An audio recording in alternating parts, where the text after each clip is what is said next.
नमस्कार, मैं हूं आरजू अंसारी और आप देख रहे हैं राष्ट्रीय जगत विजन न्यूज। छत्तीसगढ़ पुलिस की कार्रवाई को लेकर विजय शर्मा ने आज बड़ा बयान दिया है। उन्होंने बताया कि एमपी, महाराष्ट्र और छत्तीसगढ़ का पूरा इलाका अब लगभग नक्सलवाद से मुक्त हो चुका है। वही बड़ी सफलता तब मिली जब सीसी मेंबर रामदेव ने सुबह बरकट्टा थाने पहुंचकर आत्मसमर्पण किया। उसकी टीम से AK-47 समेत कई हथियार भी बरामद किए गए हैं।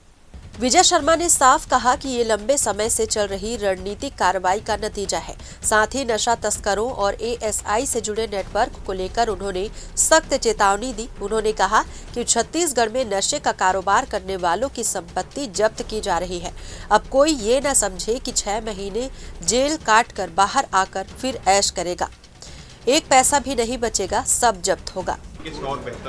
छत्तीसगढ़ में नई सरकार के बनने के बाद बड़ी स्पष्टता के साथ आपको ध्यान होगा, एंड टू एंड इन्वेस्टिगेशन के लिए काम कर रहे हैं।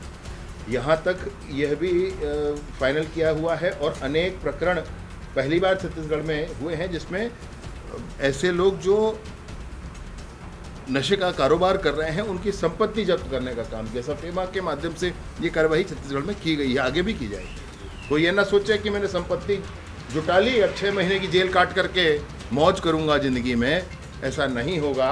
पूरी संपत्ति जब्त होगी, एक पैसा ऐसा उनके पास नहीं बचेगा जो उन्होंने इस धंधे पे कमाया है। MMC जोन है, मध्य प्रदेश, महाराष्ट्र, छत्तीसगढ़। इस जोन की पूरी टीम ने, एक टीम ने मध्य प्रदेश, एक टीम ने महाराष्ट्र और एक टीम ने छत्तीसगढ़ में पुनर्वास किया। आज सुबह जो घटनाक्रम हुई है उसके पीछे अनेक लोगों ने अनेक दिनों तक काम किया है और एक आज बड़ा सुखद समाचार ये रहा कि सीसी मेंबर रामदेव वो सुबह हमारे बकरकट्टा थाने में पहुंच करके उन्होंने पुनर्वास किया है और पुनर्वास के लिए अब आगे बढ़ेंगे। उनकी पूरी टीम है, 3 AK-47 हैं, इंसास भी हैं और अन्य हथियार भी बरामद हुए हैं। कुछ और डंप की जानकारी मिली है, उस पर भी अभी काम हो रहा है।